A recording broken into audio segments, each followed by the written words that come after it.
నమస్తే, నేను Vamsi. Welcome to question hour. వేలంలో కేక పెడుతున్నాయి కోకాపేట భూముల ధరలు. ఎకరం 100 కోట్ల పైమాటే. ఈ పీక్ చూస్తుంటే ఎకరం 200 కోట్ల దిశగా పరుగులు పెడుతుందనే చర్చ సాగుతోంది.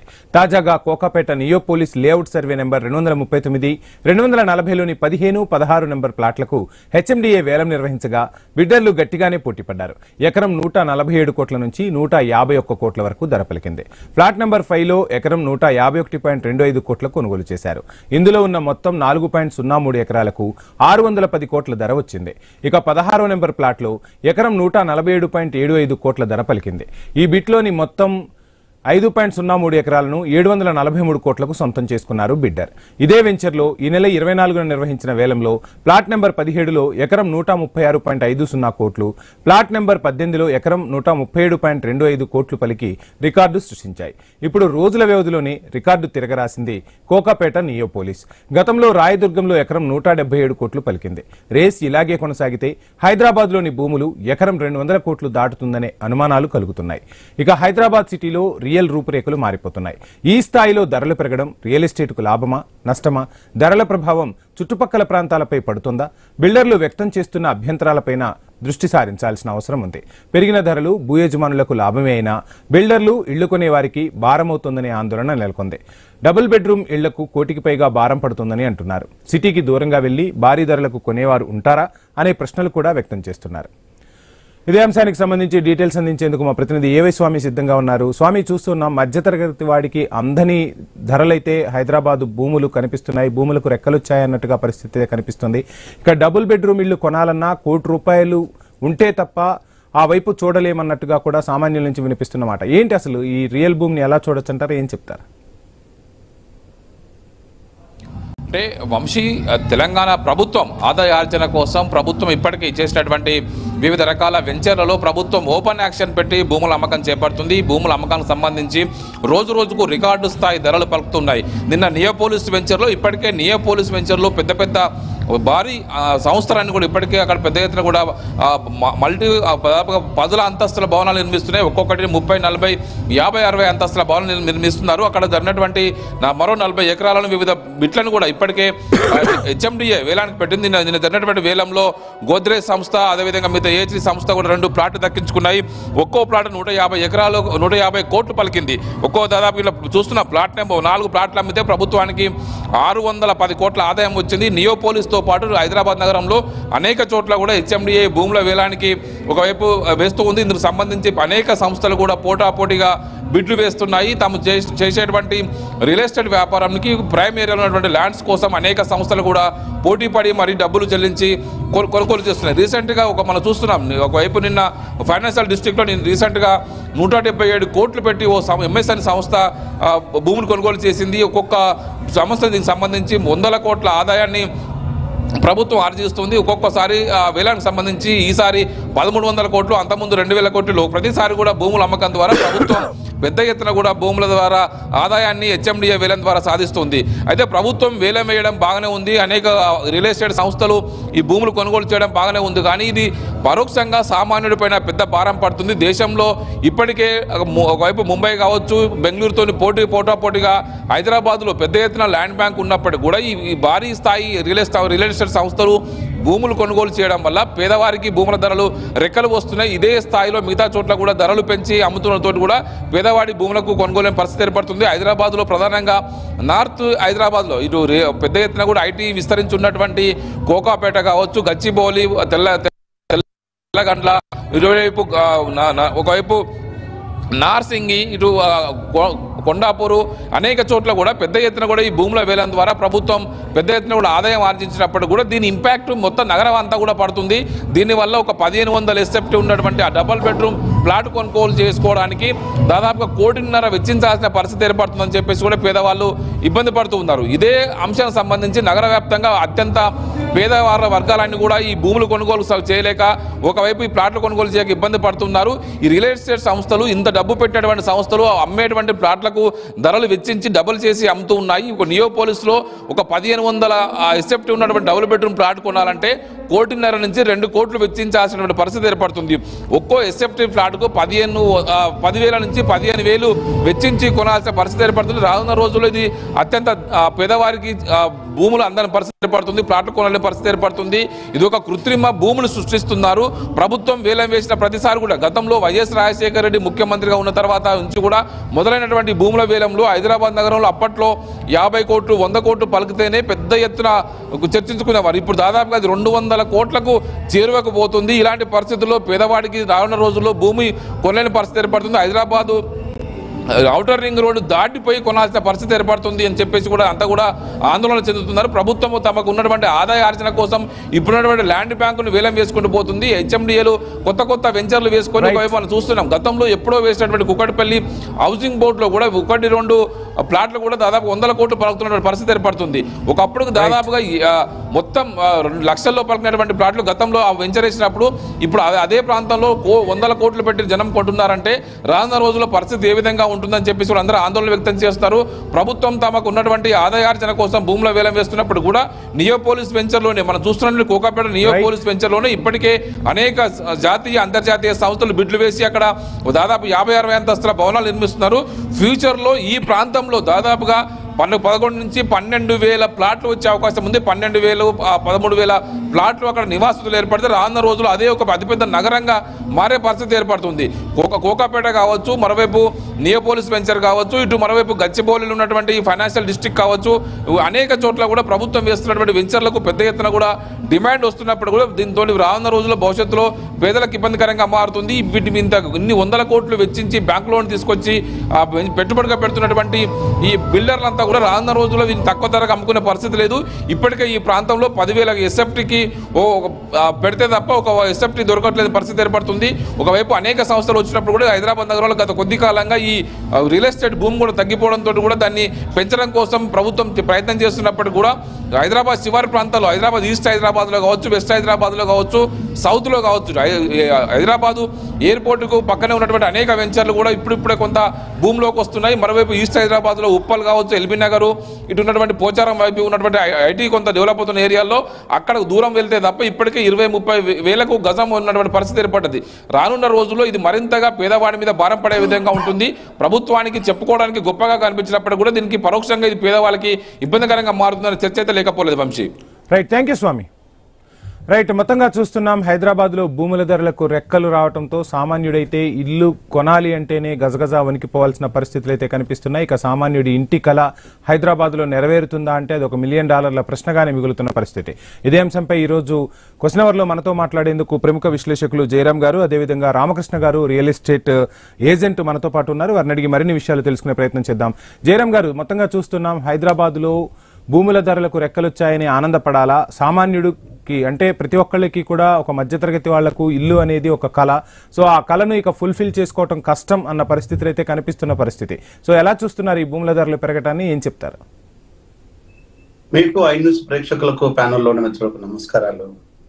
దీంట్లో మనం చూడాల్సింది ఏంటంటే, మీకు ఒక 10 years క్రితం అంటే బీజేపీ గవర్నమెంట్ క్రితము బెంగళూరు, ముంబై, ఢిల్లీ సో విపరీతమైన క్రేజ్ ఉండేది. ఐటీ సెక్టర్ కూడా విపరీతంగా పెరిగింది. మీకు ఢిల్లీ లోపల హర్యానా అంటే మనకు గురుగాము, ఈ పరిసర ప్రాంతాలు, గ్రేటర్ నోయిడా, ఈ పరిసర ప్రాంతాలు మొత్తం అవుట్స్కర్ట్స్ లో కూడా విపరీతమైన ధరలు పెరగటం, చేయటం, కన్స్ట్రక్షన్స్ విపరీతంగా రావటము, చాలా భయంకరంగా రేట్లు పెరగటం. సో అక్కడ కన్స్ట్రక్షన్ ఆ రేట్లు పెంచిళ్ళు, కన్స్ట్రక్షన్స్ వచ్చినాయి. అక్కడ వరకు ఏదో భూమి ఉంది, జనాలు కొనేస్తారు అనే ఉద్దేశంతోనే విపరీతమైన కన్స్ట్రక్షన్స్ కూడా వచ్చేసినాయి. కంపెనీలు విపరీతమైన కన్స్ట్రక్షన్ చేసినాయి. అక్కడ వరకు బాగానే ఉంది. కానీ మరి కొనాల్సిన కస్టమర్స్ మాత్రమో పెరగటం లేదు. ఈ కన్స్ట్రక్షన్స్ పెరిగినంత స్పీడ్ కొనే వాళ్ళు పెరగాలంటే భయాందోళనలకు గురయ్యారు. ఎందుకంటే ఒకవైపు పొల్యూషన్, ఇంకొకటి వచ్చేసే ట్రాఫిక్, మరొక వైపు వచ్చేసేమో అనేక రకమైన ఇబ్బందులు. సో అక్కడ లోకల్ గా ఉండే ఎమ్యూనిటీస్ ని దృష్టిలో పెట్టుకుంటే other problems, cost of living విపరీతంగా పెరగటం ఇక్కడ చాలా విపరీతంగా దారుణంగా పెరిగిపోయింది. అప్పుడు కొనడం అనేది తగ్గిపోయిన తర్వాత ఇప్పుడు లక్షల ఎస్ఎఫ్టీ అలానే ఉండిపోయింది కొనకుండా. కన్స్ట్రక్షన్ కంపెనీలు లాసులలో ఉన్నాయి. రియల్ ఎస్టేట్ అంటే బ్యాంకర్స్ దగ్గరికి రండి ఇవ్వటం లేదు, రియల్ ఎస్టేటర్స్ కి లోన్లు ఇవ్వటం లేదు. రియల్ ఎస్టేట్ మీద వ్యాపారం అంటే వ్యాపారం ఇవాళ ఉంటది రేపు ఉండదు అని చెప్పేసి బ్యాంకర్స్ మాత్రం ఆ వ్యాపారం చేసే వాళ్ళకు లోన్లు ఇవ్వడం బంద్ చేసేసింది. ఆ వాళ్ళకు లోన్ ఇవ్వడం బంద్ చేసిన తర్వాత ఓన్లీ కస్టమర్ ఒక్క నిమిషం కస్టమర్ ని బేస్ చేసుకున్న లోన్ ఇవ్వాలి. అలాగని చెప్పేసి ఎంతమంది డాక్టర్లు వస్తారు, ఎంతమంది ఇంజనీర్లు వస్తారు, అది లిమిటెడ్ గానే ఉండేటివి. అంటే ఈ రోజు రియల్ ఎస్టేట్ పెరగడం కాదు, ఈ రోజు ఈ ధరలు అనేది పెరగడం కోసము, రియల్ ఎస్టేట్ స్పాయిల్ అవ్వడం కోసం మాత్రమే. సో భూమి రేటు ఇంత విపరీతంగా పెరిగితే దానికి ఆదాయ వనరులు కూడా ఆ రకంగా పెరుగుతున్నాయా సామాన్యుడికి అనేది మనం ప్రశ్నించుకోవాలి. రైట్. అంటే సాధారణంగా ఒక ఉద్యోగం చేసే వాళ్ళు ఎవరైనా ఏం కోరుకుంటారంటే నాకు ఇల్లు ఉండాలి, ఓ స్థిర నివాసం ఉండాలి, నా తిండి నేను తింటాను, నా జీవితం మీద నా పిల్లలతో నేను గడుపుతాను అనేది సహజమైన కళ, దాన్ని మనం తప్పుపట్టలేము. కానీ తన స్తోమతకు తగ్గ ఈ ఇల్లు లేకపోవడము విపరీతమైన భారంగా మారిపోతే రేపు కొనే వాళ్ళకు ఇబ్బంది అవుతుంది, అమ్ముకునే వాడికి ఇబ్బంది అవుతుంది, రియల్టర్స్ కు ఇబ్బంది అవుతుంది. అంటే ఇంత ఇబ్బందులు పెట్టేసి దీన్ని ఏం చేస్తుందంటే ఇది ఒక మాఫియా లాంటిది ఎంటర్ అయ్యి వాళ్ళ భూములు ఆ చుట్టుపక్కల వాళ్ళ భూములు ఉంటాయి, ఆ భూముల రేట్లు పెరగాలంటే ఇక్కడ ఎకరానికి 2 ఎకరాలు 3 ఎకరాల రేట్లను విపరీతంగా డబ్బులు పెట్టి కొనేస్తారు. ఇది కూడా ఒక మాఫియానే. ఎందుకంటే ఎవరైతే కొంటున్నారు, చేస్తున్నారు, చెప్తున్నారు అనే దాని వెనకాల ఒక మాఫియా ఉంటది. అంటే అక్కడ 100,000 ఎకరాల భూముల రేటు పెంచాలి కాబట్టి ఇక్కడ ఒక 2 ఎకరాలు 3 ఎకరాలు కోటి, మన 100 కోట్లకు 150 కోట్లకు అని చూస్తే 1000 ఎకరాలు ఆటోమేటిక్ గా అదే రేట్ అయిపోయినట్టు. అంటే ఈ మాయాజాలం లోపల ప్రజలు తెలుసుకోకుండా దీన్ని అంతా వీళ్ళు భయభ్రాంతులకు గురవటం. అంటే ఇది రియల్ ఎస్టేట్ మాఫియా మాయాజాలంలో భాగమే తప్ప ఇది సహజంగా పెరిగింది మాత్రం కాదు, ఇది సహజమైన అభివృద్ధి కాదు. నిజంగా కనుక సహజమైన అభివృద్ధి అయితే ఈరోజు సామాన్యుడు కూడా ఒక స్థిర నివాసంలో ఉండాలి. సహజమైన అభివృద్ధి లేదు కదా. ఈ రోజు ఎందుకు మీరు ఈ రకంగా పెంచుతున్నారంటే వాళ్ళ భూములను అమ్ముకోవడం కోసము, ఇతర రాష్ట్రాల నుంచి వచ్చే ఇతర కార్పొరేటివ్ కంపెనీలు, ఇతర రాష్ట్రాల నుంచి వచ్చే కార్పొరేటివ్ కంపెనీలను ఆకర్షించడం కోసము, పెట్టుబడులు తెచ్చుకోవడం కోసము ఇదంతా ఒక మాయాజాలంగా మారింది తప్పితే ఇది సహజమైన ఎదుగుదల కాదు, ఇది నాశనానికి దారితీస్తుంది. రియల్టర్ ఇలాంటి మాయాజాలంలో మీరు పడకూడదు, మీరు ఇన్వాల్వ్ కాకూడదు అనేది నా సిన్సియర్ సజెషన్. ఇట్లాంటి వాటి మీద ప్రభుత్వం కూడా ఒక ఖచ్చితమైన అవగాహనతో పాటు వీళ్లకు ఒక క్రమశిక్షణ చర్యలు తీసుకోవాల్సిన బాధ్యత ఉంది అనేది నేను కోరుకుంటున్నాను. రైట్. రామకృష్ణ గారు, మొత్తంగా చూస్తున్నాం రియల్ ఎస్టేట్ భూముల ధరలు పెరిగాయి, వెంచర్లు ఎక్కడెక్కడ చూస్తుంటే ఇప్పుడు డబుల్ బెడ్రూమ్ కొనాలన్నా కానీ సామాన్యుడు ఇక ఆ దిశగా ఆలోచన చేయాలన్నా కానీ భయపడుతున్న పరిస్థితులు, డబుల్ బెడ్రూమ్ కూడా ఇప్పుడు 1.5 చేరుకుంటున్న పరిస్థితులు కనిపిస్తున్నాయి. సో ఏ విధంగా ఉంది హైదరాబాద్ రియల్ ఎస్టేట్ వ్యాపారం? నిజంగా ఉన్న ఫ్లాట్లన్నీ అయిపోతున్నాయా? స్క్వేర్ ఫీట్ కు రేట్లు నిర్ణయించుతున్నారు, ఇవన్నీ కూడా నిజంగా గాల్లో లెక్కలేనా, లేదంటే వాస్తవానికి దగ్గరలోనే ఉన్నాయని మనం భావించాలంటారా? ఏం చెప్తారు?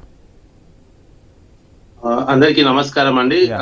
మీరు ముందుగా చెప్పాలంటే హైదరాబాద్ తెలంగాణ కానీ ఇర్రెస్పెక్టివ్ ఆఫ్ గవర్నమెంట్, అంటే ఏ గవర్నమెంట్ తో సంబంధం లేకుండా డెవలప్మెంట్ అవుతుంది అన్నది ఫస్ట్ మనం అబ్జర్వేషన్ చేయాల్సి ఉంది. అది టీడీపీయా, కాంగ్రెసా, తెలుగుదేశమా, లేకపోతే టీఆర్ఎస్ కాదు, డెవలప్మెంట్ అవుతుంది. ఇంకోటి ఏంటంటే ఇన్వెస్ట్మెంట్ చేసేవాళ్ళు, అంటే ఈవెన్ వరల్డ్ వైజ్ గా ఇన్వెస్ట్మెంట్ చేసే ఇన్వెస్టర్స్ ఎవరైనా కానివ్వండి, వాళ్ళు హైదరాబాద్ సేఫ్ జోన్ గా భావిస్తున్నారు. ఈ రోజు చెన్నై గాని, ముంబై గాని, మిగతా బెంగళూరు గాని ప్రాంతాలలో ఒక డెవలప్మెంట్ అనేది ఒక స్టేజ్ కి వచ్చేసి ఆగిపోయింది. తర్వాత వాళ్ళకు సేఫ్ జోన్ అన్నది హైదరాబాద్ అన్నది మేజర్ గా అయిపోయింది. కాకపోతే మీరు అడిగినట్టు ప్రైజెస్ విషయంలోకి వస్తే మనము 3 సెక్టర్స్ డివైడ్ చేసుకోవచ్చు. ఇప్పుడు for example inner ring road ఉన్నప్పుడు, అంటే ఒక 15-20 సంవత్సరాలు 20 సంవత్సరాల క్రితము నేను సిటీకి రాకముందే ఇన్నర్ రింగ్ అంటే మనకు ఎల్బీ నగర్, ఈ పంజాగుట్ట ఈ ప్రాంతంలో ఇన్నర్ రింగ్ రోడ్. అప్పుడు చాలా మంది ఇన్నర్ రింగ్ రోడ్ కొనమంటే చాలా ప్రైజెస్ ఉంటాయి, అక్కడ కొనవద్దు, అక్కడ అంత దూరం ఎవరు కొంటారు అని చెప్పేసి అన్నారు. సో ఇప్పుడు ఆ ఇన్నర్ రింగ్ రోడ్ మొత్తం కూడా కొనగలే పరిస్థితి లేదు. అంటే దాన్ని ఏమంటారంటే సేలర్స్ మార్కెట్ అంటారు. అంటే వాళ్ళు ఎవరైనా అమ్ముతా అంటేనే డిమాండ్, వాళ్ళు తప్పనిసరి అమ్ముతే తప్ప కొనలేని పరిస్థితి ఈ ఇన్నర్ రింగ్ రోడ్ సైకిల్ లో ఉంది. ఇకపోతే ఇన్నర్ రింగ్ రోడ్ నుండి అవుటర్ రింగ్ రోడ్ వరకు ఇప్పుడు డెవలప్మెంట్ ఏరియా కనబడుతుంది. అంటే ఈ రోజు మీరు చెప్తున్న కోకాపేటలో కానీ లేదంటే ఇంకా వేరే శంషాబాద్ ఏరియాలో కానీ ఇవన్నీ ఇంకా మిగతా ఏరియాలలో చూస్తే ఈ ఏరియాలో డెవలప్మెంట్ జరుగుతుంది. అంటే ఇక్కడ ఏంటి మనం కొనగలిగేయడానికి అవకాశం ఉంది, అంటే ల్యాండ్స్ ఉన్నాయి, బట్ ప్రైసెస్ అన్నది డిసైడ్ చేసినంత కొనాలి. అంటే ఫర్ ఎగ్జాంపుల్ 150 కోట్లు 150 కోట్లు 200 కోట్లు కొనే పరిస్థితి. అంటే ల్యాండ్ ఒకటేమో ఇన్నర్ రింగ్ రోడ్ లో పాటు సేల్స్ మార్కెట్ లో ల్యాండ్ అవైలబిలిటీ లేదు, ఉన్న దగ్గరనేమో ప్రైసెస్ ఇంక్రీజ్ అయిపోయింది. ఇప్పుడు మేము సజెషన్ ఏం చేస్తున్నామంటే ఓఆర్ఆర్ నుండి త్రిబుల్ మధ్యలో ఉన్న డెవలప్మెంట్స్ జరగబోతున్నాయి కాబట్టి ఫ్యూచర్ ఉంది కాబట్టి అక్కడ ఇన్వెస్ట్మెంట్ చేసుకోమని మేము సామాన్యులకు చెప్తున్నాం. ఇకపోతే డెఫినెట్ గా అండి ఈ రోజు గతంలో మీరు చెప్తున్నట్టు మాదాపూర్ లో 500 రూపాయలకు స్క్వేర్ యార్డ్ అయితే మరి ఈ రోజు మీరు మాదాపూర్ లో 20 సంవత్సరాల క్రితం మేము ఐటీలో జాయిన్ అయినప్పుడు ఉన్న పరిస్థితిను ఈ రోజు ఉన్న మాదాపూర్ లో ఉన్న పరిస్థితి ఎలా ఉంది చూడండి. ఈ రోజు ఫైనాన్షియల్ డిస్ట్రిక్ట్ గచ్చిబౌలి అనేది ఎలా ఉంది, ఇంతకుముందు ఎలా ఉండేది, ఇప్పుడు ఎలా ఉంది. అక్కడ ఎకరం ₹1,00,000 ఉన్నది ఈ రోజు ఏ రేట్ లోకి వెళ్ళిపోయాయి. అంటే డెవలప్మెంట్ బేస్ చేసుకుని ఇంక్రీజ్ అవుతున్నాయన్నది ఫస్ట్ థింగ్. అయితే సామాన్యుడు కొనగలడా కొనలేడా అంటే సామాన్యుడు ముందు చూపు ఉండేది ఉంటే ఈ రోజు మాదాపూర్ లో అప్పుడు కొన్న సామాన్యుడే కొన్నాడు ఈ రోజు కోటీశ్వరులు అయ్యాడు. ఈ రోజు ఔటర్ రింగ్ రోడ్ చుట్టుపక్కల ఉన్న కొనుక్కున్న మల్లంపేట ఆ ఏరియాలో కొనుక్కున్న వాళ్ళు ఈ రోజు కోట్లకు పరిగెత్తాయి. ఆ రోజు బీరంగూడ ప్రాంతం అనే ప్రాంతంలో 20 లక్షలకు విల్లా 30 లక్షలకు విల్లా కొనుక్కున్న వాళ్ళు ఈ రోజు 1.5-2 కోట్లు పెట్టినా విల్లా రావట్లేదు. అంటే ఇప్పుడు మేమేం చెప్తున్నాం అంటే దూరం వెళ్ళిపోతే మీకు ఇప్పుడైనా ఇన్వెస్ట్మెంట్ చేయడానికి పర్పస్ ఉంటుంది. ప్రైజెస్ మీరు చెప్తున్నారు, ఇంకోటి అపార్ట్మెంట్లు కూడా కొనలేని పరిస్థితి. అంటే రేట్స్ ఇంతకుముందు 40 లక్షలకు 30 లక్షలకు అపార్ట్మెంట్ వచ్చింది. మీరు చెప్తున్నట్టు ఇప్పుడు సార్ చెప్పిన దాని ప్రకారం చూసినా సరే 10,000 రూపాయలకు ఎక్సెప్ట్ అయినా ఒక 2 BHK కావాలంటే 1,50,00,000 నుండి 2 కోట్ల రూపాయలు కావాలి GST with other registration charges తోటి. సో సామాన్యుని కూడా అందుబాటులో లేదు అని అంటే మరి సిటీ విత్ ఇన్ సిటీలో కొనలేని పరిస్థితి ఉంది. ఈ రోజు మీరు చూస్తే కొండాపూర్ మాదాపూర్ ఏరియాలో 30,000 to 40,000 డబుల్ బెడ్రూమ్ రెంటే ఉంది. రెంట్కే 30,000 రూపీస్ ప్లస్ ఉంది. సో ఈ రోజు అదే పరిస్థితుల్లో ఏం చెప్తున్నామంటే రామకృష్ణ గారు మీరు చెప్తున్నట్టుగా అంటే సామాన్యుడు ఏదైనా కొనాలి అంటే ఇప్పుడు దూర ప్రాంతంలో ఇన్వెస్ట్ చేయడం బెటర్ అంటారా? అంటే ఇప్పుడున్న ధరల్లో ఎక్కడా కూడా అంటే సిటీలో ఏవైతే మనం ప్లేసెస్ మాట్లాడుకున్నామో కోకాపేట అవ్వచ్చు, నల్గొండ అవ్వచ్చు, ఈ ప్లేసెస్ కాకుండా దూరం వెళ్లి కొనుక్కోవటం వల్ల భవిష్యత్తులో అది ఒక పెట్టుబడిగా ఉపయోగపడుతుంది మీరు చెప్పినట్టు. కానీ నివాస యోగ్యంగా ఇప్పుడు ఉండాల్సిన పరిస్థితులు అంటే జాబ్ చేసే దగ్గరలో ఉండాలి అంటే ఆ పరిస్థితులు ఉన్నాయా? డెఫినెట్ గా అండి. ఇప్పుడు మీరు విత్ ఇన్ ఇన్నర్ రింగ్ దాటి ఫర్ ఎగ్జాంపుల్ ఈ బాచుపల్లి సైడ్ లోకి వెళ్ళిపోతే మీకు 40 to 50 lakhs లోపల మీకు 2 BHK వచ్చేస్తుంది. నాకు మాదాపూర్ లో రావాలంటే కష్టం అవుతుంది. ఇప్పుడు ఇంకోటి అండి, 2 రకాలు ఆలోచించాలి. ఒకటేమో ఇంతకు ముందు బాచుపల్లి నుండి హైటెక్ సిటీకి రావడానికి కుకట్పల్లి మీద రావాలంటే చాలా ఇబ్బంది పడేవాళ్ళు. ఈ రోజు ఎన్ని ఫ్లైఓవర్స్ అయిపోయాయి, ఎంత కనెక్టివిటీ పెరిగింది, ఎంత ట్రాన్స్పోర్టేషన్ సిస్టమ్ పెరిగింది.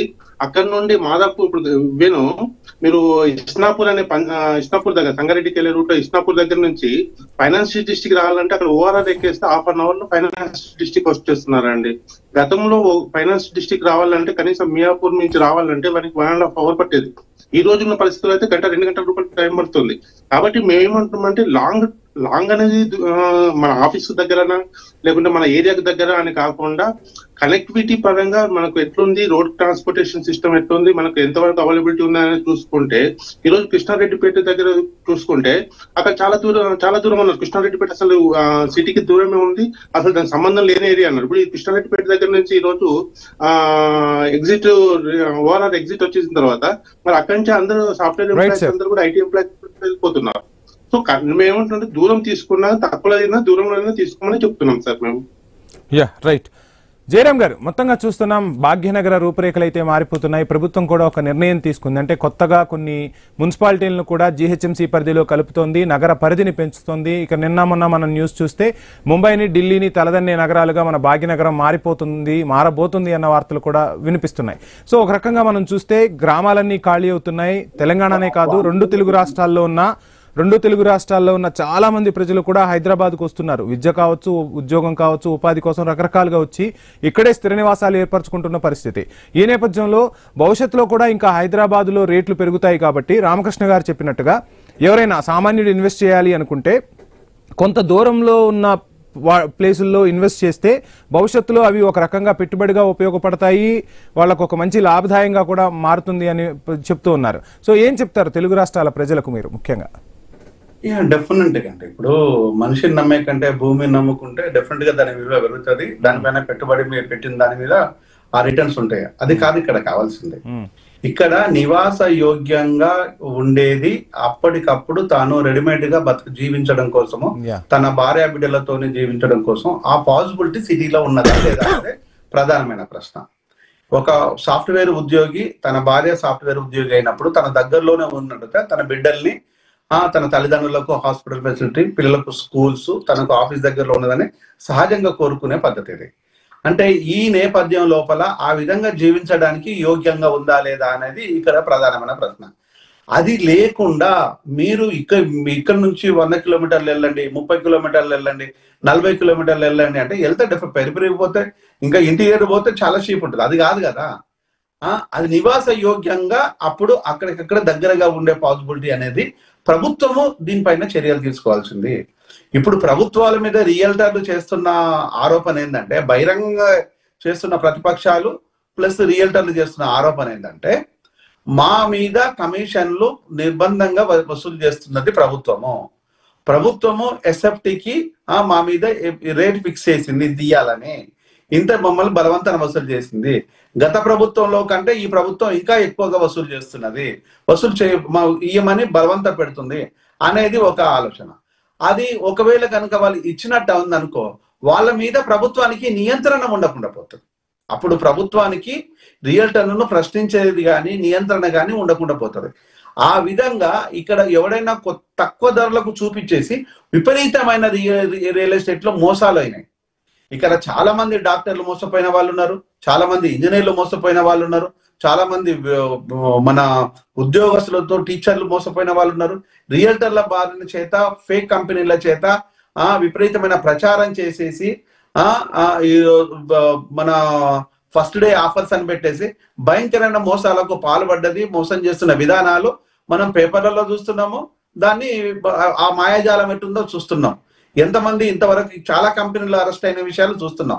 అంటే ఇంత దుర్మార్గమైన విషయాలను మీరు మీ కమిషన్లకు కక్కుర్తి పడితే ఈరోజు నష్టపోయేది సామాన్యుడ జీవిత కాలం మొత్తం డబ్బులు. దాన్ని మీరు ఆలోచించాలి. దీంతో పాటు ఇంకొక చిన్న స్మాల్ థింగ్ ఏంటంటే, మీకు చిత్రపురి కాలనీ లోపల ఒక government employee, central government BHEL లో పనిచేసేవాడు 70 ఫ్లాట్లు అదే బిహెచ్ఎల్ లో అమ్మే వాళ్ళ కొన్ని ఫ్లాట్లు అమ్మిండు, కొంతమందికి జూనియర్ ఆర్టిస్టులు అవన్నీ దొంగ ఐడి కార్డులు చేసి అమ్మాడు. అంటే విపరీతమైన మోసం. ఎందుకు అంటే తక్కువ ధరకు వస్తున్నాయి, ఇది కొనండి అని చెప్పి మోసం చేయడం మొదలు పెట్టేసింటాడు. ఇంకొకటి వచ్చేసి మేము ఫస్ట్ డే స్కీమ్స్ అని పట్టుకొస్తాడు, వాడు మోసం చేస్తాడు. ఇక్కడ డాక్టర్లు మోసపోయిన వాళ్ళు ఉన్నారు, సామాన్యుడు మోసపోయిన వాళ్ళు ఉన్నారు, ఆఫీసర్లు మోసపోయిన వాళ్ళు ఉన్నారు. అంటే ఈ మోసాలన్నీ ఓన్లీ రియల్ ఎస్టేట్ భూమును చూపించేసి జరుగుతున్న మోసాలు మాత్రమే. దీనిపైన పర్టికులర్ గా ప్రభుత్వానికి ఒక క్రమశిక్షణ అనేది చెయ్యాలి అసలు బాధ్యత రియల్టర్ల మీద ఉంది. అది లేకుండా మీరు ఏమైతుంది, పోలీస్ కంప్లైంట్ ఇస్తే ఇది రెవెన్యూ అని చెప్పేసి సివిల్ మ్యాటర్ అని చెప్పి వదిలేస్తున్నారు. అంటే బాధిత నష్టాన్ని వారి జీవిత కాలం మొత్తం నష్టపోతున్నాడు. దీన్ని కదా మనం అరికట్టాల్సింది. రైట్ జయరామ్ గారు, పరిశ్రమలకు భూములు వేరుంటాయి, నివాస యోగ్యాలకు భూములు వేరుంటాయి. పరిశ్రమలు వచ్చినప్పుడు ఖచ్చితంగా అక్కడ ప్రభుత్వం కూడా ముక్కుపిండి వసూలు చేయాల్సిందే, ఒక రకంగా లాభాపేక్ష ఉండాల్సిందే. కానీ నివాస యోగ్యాలకు వచ్చేసరికల్లా సామాన్యుడిని దృష్టిలో పెట్టుకుని కొన్ని చట్టాలు చేస్తే బెటర్ అంటారా? ఆ విధమైన నిర్ణయాలు రాష్ట్రంలో వస్తే అందరికీ కూడా న్యాయం జరిగే అవకాశాలు ఉన్నాయని మనం భావించవచ్చు అంటారా? ఏం చెప్తారు? డెఫినెట్ గా ఇప్పుడు ఢిల్లీలో మీకు ఢిల్లీ అర్బన్ అథారిటీ అనేది ఒక ఆర్గనైజేషన్ ప్రభుత్వానికి ఉంది. అందులో ఒక విల్లా కొనుక్కున్న వాళ్ళు కూడా, లేకపోతే డబుల్ బెడ్రూమ్ కానీ, సింగిల్ బెడ్రూమ్ కానీ, త్రిబుల్ బెడ్రూమ్ కొనుక్కోవాలనుకున్న వాళ్ళు అందులోకి వెళ్ళి వెబ్సైట్ లో రిజిస్ట్రేషన్ చేసుకుంటే ప్రభుత్వము మొత్తం పడిన పర్యవేక్షణ ఉంటుంది. అక్కడి నుంచి కొనుక్కున్నట్టయితే సేఫ్టీ సెక్యూరిటీ ఉంటుంది, వాళ్ళకు లోన్ త్వరగా వస్తుంటుంది, వాళ్ళకు ఇలాంటి డిస్టర్బెన్సెస్ ఉండవు. ఇప్పుడు ఎందుకు అలాంటి పరిస్థితి ఏర్పడిందంటే, అక్కడ విపరీతమైన మోసాలు ఇలా జరుగుతూ ఉంటే ఢిల్లీ ప్రభుత్వము దాన్ని ప్రజాదరణలో తీసుకొచ్చి వెబ్సైట్ ను క్రియేట్ చేసి పెట్టేసింది. అలాంటి దాన్నే ఇక్కడ ప్రభుత్వం కూడా చెయ్యాలి. హైదరాబాద్ లో కూడా మీరు అన్నట్టుగా లాభాపేక్ష లేకుండా ఏ ఒక్క ఏజెన్సీ పనిచేయదు, ఏ ఒక్క రియల్టర్ పనిచేయడు, ఏ ఒక్క కన్స్ట్రక్షన్ కంపెనీ పనిచేయదు, అలా డౌట్ ఏం లేదు. ఆ లాభాపేక్ష కూడా రూపాయలు పెట్టేసి దానిపైన 1000 రూపాయలు సంపాదించిన అత్యధికమైన ఆశతోని పోతున్నది ఇప్పుడు ఈ రియల్టర్ కంపెనీలు.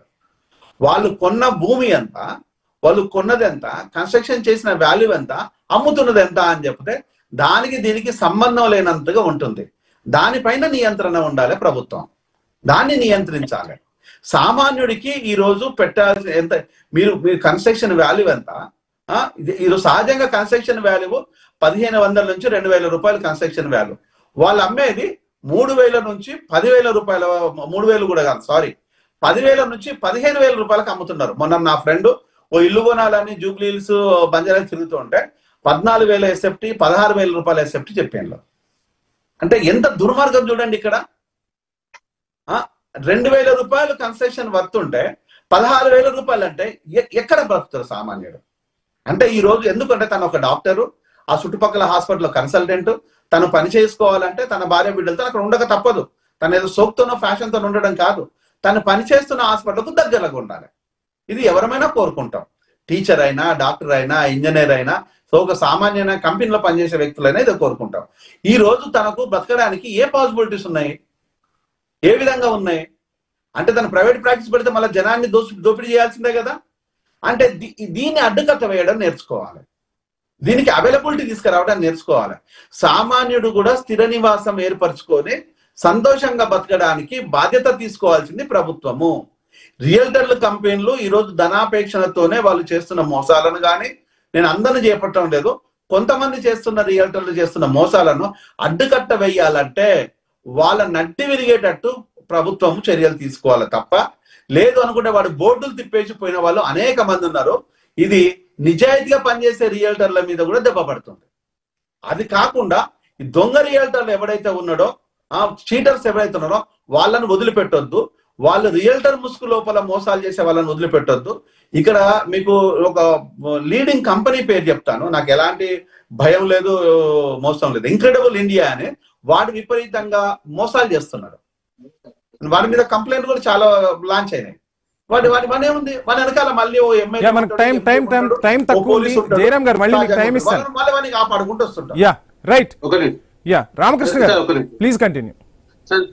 జయరామ్ గారు చెప్పిన దాంట్లో, ఆయన అనుభవజ్ఞులు ఆయన చెప్పిన దాంట్లో వాస్తవానికి ఆయన సొసైటీ పైన చాలా సామాన్యుల పట్ల చాలా గౌరవం ఉన్న వ్యక్తి, ప్రేమ అభిమానం ఉన్న వ్యక్తి. ఆయన మాటలు మనం తప్పట్టాల్సిన అవసరమే లేదు. 100% రియల్ ఎస్టేట్ కంపెనీలో కొన్ని మోసాలు జరుగుతున్నాయి, అందులో కూడా డినై చేయాల్సిన అవసరమేమీ లేదు. కొన్ని కంపెనీలు ఇప్పుడు మనకు గవర్నమెంట్ ఇన్వాల్వ్ అయిపోయింది. ఈ రోజు రేరా చట్టం వచ్చేసింది, మనం లీగల్ మెంబర్స్ వచ్చేసినాయి, ఎన్నో రకాల అభివృద్ధి వచ్చినాయి. కాబట్టి డెఫినెట్ గా మోసం చేసే కంపెనీలకు దూరంగా ఉండండి, అప్రూవల్స్ చెక్ చేసుకోండి, అన్ని రకాలుగా లీగాలిటీ చెక్ చేసుకున్న తర్వాతనే మీరు రూపాయి ఖర్చు పెట్టండి అని మేము చెప్తున్నాం. ఒక 10 రూపాయలు తక్కువ వస్తుందని చెప్పి ఏ సామాన్యునికి పెట్టమని చెప్పట్లేదు. ఫస్ట్ చెప్పినందుకు ఒకటే ఎగ్జాంపుల్ చెప్తాను సార్. నేను 99 లో జీఈ క్యాపిటల్ సైబర్ టవర్స్ లో జాయిన్ అయ్యాను ఐటీ ఎంప్లాయీగా. ఆ రోజు కొండల గుట్టల మధ్యలోకి వెళ్ళి నేను వెళ్ళిపోయి ఆఫీస్కి వెళ్ళేవాళ్ళు. మా ఆఫీస్ ఒకటే ఉండేది, తర్వాత మా అయ్యప్ప సొసైటీలో మా ఇల్లే ఉండేది. ఆ రోజు నడుచుకుంటూ చెట్లలోకి వెళ్ళి గుట్టలకి వెళ్ళి నడుచుకుంటూ వెళ్ళిపోయాను. ఆ రోజు నివాస యోగం కాదు కదా, మేము రోడ్డు నుంచి వెళ్తుంటే పాములు తేళ్లు కూడా మాకు ఎదురైన సందర్భాలు చాలా ఉన్నాయి, ప్రమాదాలు కూడా జరిగినాయి. మరి అదే ఈ రోజు ఏ పరిస్థితిలో ఉందో మనం ఒకసారి ఆలోచించుకోవాలి. సామాన్యుడు ఆలోచించాలంటే మేము రియల్ ఎస్టేట్ గా చెప్తున్నానండి, ఏ కంపెనీతో సంబంధం లేకుండా నిజం చెప్తున్నాను. సామాన్యుడు కొనాలంటే లాంగ్ లోనే కొనుక్కోవాలి, డెవలప్మెంట్ అయ్యే ఉన్న దగ్గరే కొనుక్కోవాలి. అత్యధిక అప్పులు చేసేసి కోట్ల కొద్ది లోన్లు తీసుకొని కోట్ల కొద్ది లక్షలలో ఈఎంఐలు కట్టుకుంటూ ఇబ్బంది పడడం కన్నా తక్కువ రేట్ లో దూరం ఉన్నా సరే కొనుక్కోవాలి. డెవలప్మెంట్ స్థాయిలో కొనుక్కుంటే వాళ్ళు ఉపయోగపడుతుందని చెప్తున్నారు తప్ప కోట్లలో జీతాలు, ఈ రోజు లక్షలలో జీతాలు ఉందని చెప్పి కోట్లలో ఇల్లు కొనుక్కొని లక్షలలో ఈఎంఐ కట్టడము వాళ్ళు ఇబ్బంది పడతారని చెప్తున్నాం. సామాన్యునికి మేము ఎప్పటికైనా చెప్తున్నాం, అప్పుడు అందుబాటులో లేనప్పుడు ఇప్పుడు అందుబాటులో ఉన్న దగ్గర కొనుక్కోండి చెప్తున్నాం sir. Right sir, thank you so much Ramakrishna గారు. అదేవిధంగా జయరామ్ గారికి ఐన్యూస్ తరఫున ప్రత్యేక ధన్యవాదాలు. మొత్తంగా హైదరాబాద్ లో రియల్ ధూమ్ ధామ్ గా అయితే నడుస్తున్న పరిస్థితి, భూములు ధరలకు రెక్కలొచ్చాయన్నట్టుగా పరిస్థితి అయితే కనిపిస్తుంది. సామాన్యుడికి మాత్రం ఇటు భూమి కానీ అటు ఇల్లు కానీ కొనటం అనేది ఒక కలగా మారుతున్న పరిస్థితులు. సో ఎవరైనా ఎక్కడైనా ఇన్వెస్ట్ చేయాలనుకున్నప్పుడు 1కి 4 సార్లు ఆలోచించి ఇన్వెస్ట్ చేయడం మంచిదని కూడా నిపుణులు చెప్తున్నారు. ఇది ఇవాల్టి క్వశ్చన్ అవర్. స్టేట్.